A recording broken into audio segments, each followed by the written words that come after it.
All right, finally a full review of all the particles. I've been waiting to do a video like this. First thing I want to say though is that these particles will take time to master, but I promise you that if you practice these and you use them in your conversation, you will not just understand how to use them, but you'll actually feel which one is correct. So the first one we're going to cover is the object marker, which is after a consonant and after a vowel. So what is the object marker? Well, it does exactly what its name implies. It marks the object of a verb. Note that this object marker is only used with action verbs. So you will not see an object marker used together with a descriptive verb because descriptive verbs are not affecting objects. They cannot have objects to begin with and thus cannot use the object marker.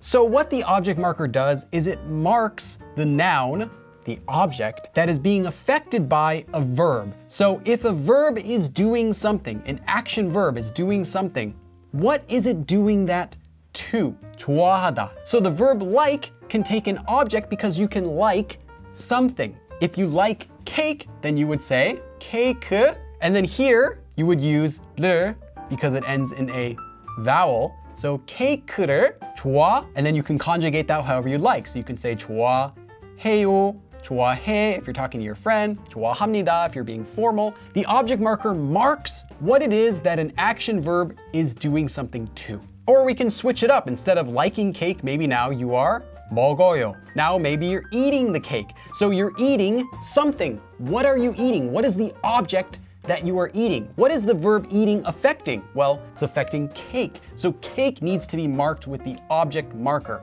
If you can do any action verb to something, then whatever you're doing it to is what will have an object. So again, anytime you have an action verb that's doing something to something else or someone else, mark whatever it's doing that to with the object marker. Next, we have the topic marker. By topic, that means the topic of your sentence or the topic of your entire conversation.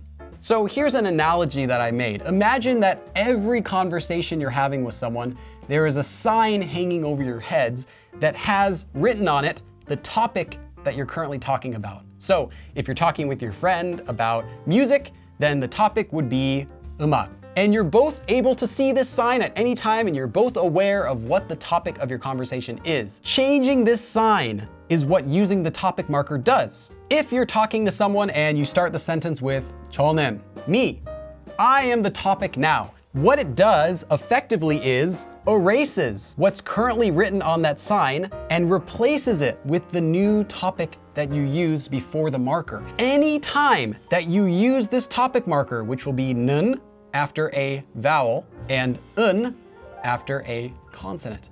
Anytime you use this topic marker, you are effectively erasing and changing whatever is written on that sign that everyone in the conversation is able to see and knows what's up there. So as soon as you say 저는, anything else you talk about, as long as you don't use another topic marker, will be related to yourself. So you can say 저는 케이크를 좋아해요. This is the topic of conversation. We're talking about me now. I like cake. The next sentence you say, you don't have to repeat 저는. In fact, that's a mistake I see a lot of people doing is saying 저는 at the beginning of every sentence. Once it is set in this sign, you don't need to change it unless it's different. The next sentence can simply be 치즈도 좋아해요. I like cheese too. And you don't have to say 저는 again. It's already assumed by everyone in the conversation that you're still talking about 저 because the topic has already been set with the topic marker. If, however, you wanted to start talking about fish, then you would want to change the topic because if you just started saying,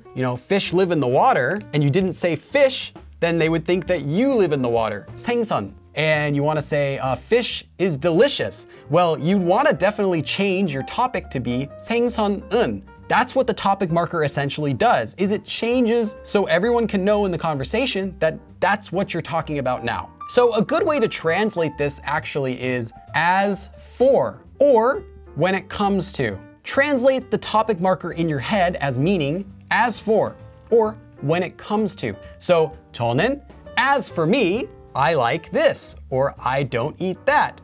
When it comes to fish, mackerel is the best tasting fish. That's what it does, and it's not necessary, again, to repeat the same topic as long as it's been brought up once. But anytime you want to change the topic of your conversation, you have to use a new topic marker. So let's take a look at an example of that. You can say, 저는, as for me. So now we have our topic changed to me, 김치, 좋아해요. As for me, I like kimchi. Then the next sentence could be something like this. 치즈도 좋아해요.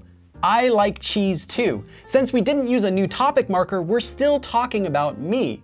But then let's say your next sentence is something like this. 치즈는 맛있어요. Well, now we've introduced a new topic. So now we've told everyone in the conversation, okay, I'm done talking about myself. Let's talk about cheese. And the next sentence you say, well, you can say, oh, it's expensive, or anything else you want, will be assumed to be talking about cheese and not yourself because you've changed the topic. Try to think of the topic marker as either meaning as for or when it comes to, or think of it as a sign that's above everyone's heads during a conversation that shows what you're currently talking about.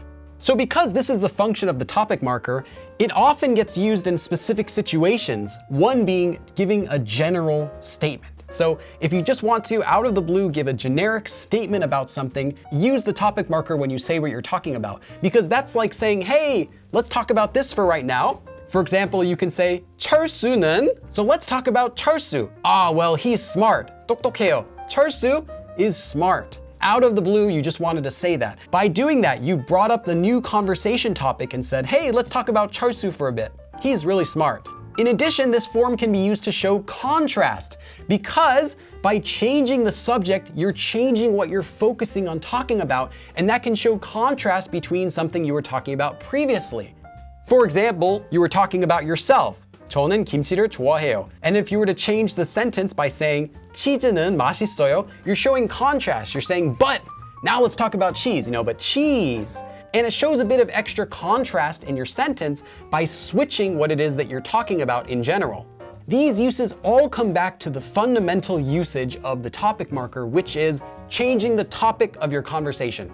The next one we're going to talk about is the subject marker, which is E after a consonant and ka after a vowel. So what is the subject marker then? Well, the subject marker quite literally marks the subject not of a sentence, but the subject of a verb. So it doesn't have anything to do with changing the subject of your sentence, what you're talking about.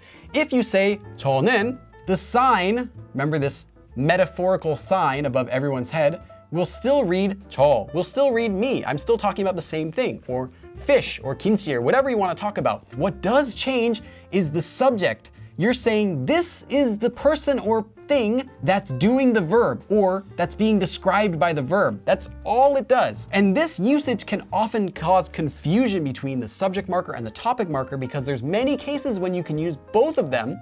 They're both correct, but they have a slightly different nuance to it. So first, let's talk a little bit more about this subject of a verb thing. So for example, take an action verb, like any verb that's doing something. So to go, or to eat, or to like, or to see, anything that's doing something. You would use the subject marker to mark exactly what it is that's doing that action verb. So the verb's doer, whoever it is that's doing that action. When used with a descriptive verb, the subject marker is used to show who or what is being described. So if you say the weather is cold, then you can use the subject marker to mark weather. 날씨가 추워요. The weather is cold because weather is being described by the descriptive verb 춥다, to be cold. And you can have multiple subject markers in the same sentence if you have multiple verbs in the same sentence, because all it does is marks the subject of a verb. Once again, the subject marker only marks the subject of a verb, whether that's action verb or descriptive verb. Let's take a look at this sentence. 철수 씨가, now we have the subject marker here, so we know that 철수 is going to be the subject of some verb, whether that's an action verb or descriptive verb to come later. So in this case, what is it? Well, he is the one who 치즈를 좋아해요. He is the one who likes cheese. So basically, 철수 likes cheese. This verb 좋아하다, to like, is an action verb, so the subject marker shows us that 철수 is the one who's doing that action. If, however, we were to say 철수 씨가 똑똑해요, 철수 is smart, when we read 철수가, we know that 철수 is going to be either the doer or something that's described. So in this case, 똑똑해요, smart. 철수 is the one who is smart, because 철수 here is being described as being smart and we mark that by using the subject marker. So here's where the confusion comes in. You could say 철수 씨가, or you can say 철수 씨는. You can use the topic marker or you can use the subject marker. And both of them are accurate. So let's look at a different example. 김치가 맛있어. And 김치는 맛있어. So what's the difference between these two sentences? 김치가, we have the subject marker here, simply marks that kimchi is going to be the subject of some verb, action or descriptive verb. We don't know. Maybe kimchi is doing something, or maybe kimchi is being described. Here, what it is being described as is delicious. So simply, 맛있어 is describing kimchi. This sentence, however, 김치는, is setting kimchi as the new topic for your conversation. So this is like saying, as for kimchi, let's talk about kimchi now. When it comes to kimchi, you know, 맛있어. Kimchi's really good. And then you can talk more about kimchi, right? When you use 김치는, whatever was previously on the sign is now kimchi. So this is what the conversation is now going to be talking about. However, if you simply say 김치가, whatever was on the sign before remains there. Maybe before, in the sentence before, you said 저는 something. So now you said 김치가 맛있어. Well, the topic is still yourself. So if you say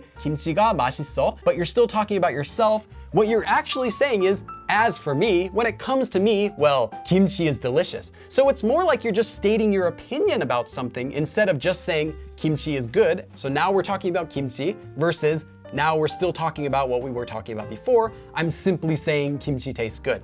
So both cases can be correct, and that's what causes confusion because students might be curious, well, which one should I use or which one's right? So don't stress so much whether you use the correct one. Instead, focus on how they're used differently and practice with those. You'll slowly start to feel which one matches and which one doesn't in each sentence. So what are your opinions? How do you memorize the difference between subject marker and topic marker? Let me know in the comments. Thanks for watching, and also special thanks to my Patreon supporters as well as my YouTube supporters. 그럼 다음에 또 봐.